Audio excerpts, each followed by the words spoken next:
Hello, তুমি ভেতরে কি দেখছো? আর কে তুমি? কোথা থেকে এসছো? স্যার, আসলে আমার স্বামী না এই অফিসে কাজ করে, আমি তার জন্যই এসেছি। তো কি হয়েছে? তুমি ভেতরেই চলে যাও।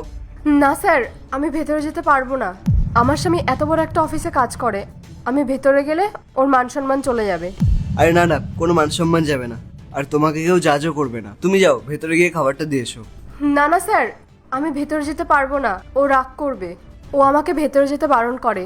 আপনি একটা কাজ করবেন, আপনি না এই খাবারটা আমার স্বামীকে দিয়ে দেবেন। ওর নাম রাহুল মিত্র। আসলে কি বলুন তো, ও আজকে খাবারটা না খেয়ে চলে এসেছে, তাই আমি ভাবলাম খাবারটা দিয়ে যাই, তাহলে ওর পেটটাও ভরে যাবে। বাইরের খাবার খেলে পেট খারাপ হয়ে যায় না, ওই জন্যই। আপনি ওকে একটু খাবারটা দিয়ে দেবেন। আরে না না, আমি এই অফিসের মালিক, আমি এক কাজ করছি, আমি ওকে ফোন করছি, ফোন করে ওকে নিচে আসতে বলছি। না না স্যার, ফোন করবেন না। হ্যালো মিস্টার রাহুল, 1 মিনিট একটু নিচে আসুন তো। গেটের কাছে আসবেন, তাড়াতাড়ি আসুন। ও এখনই আসছে, ঠিক আছে?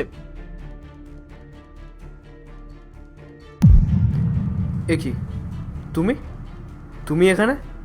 আমি তোমাকে বলেছিলাম না যে আমার অফিসের আশেপাশেও যেন তোমাকে না দেখি? তাহলে তাহলে তোমাকে অফিসের অ্যাড্রেস কে দিল?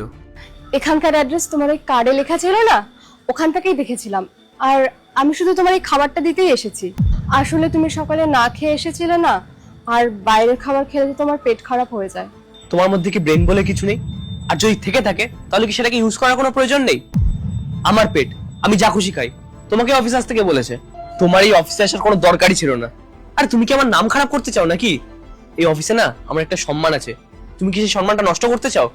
না না, তুমি রাগ করো না। তুমি শুধু এই খাবারটা নাও, আর এই টাকাটা নাও, বাবা দিয়েছিল। তুমি এখানে আছো,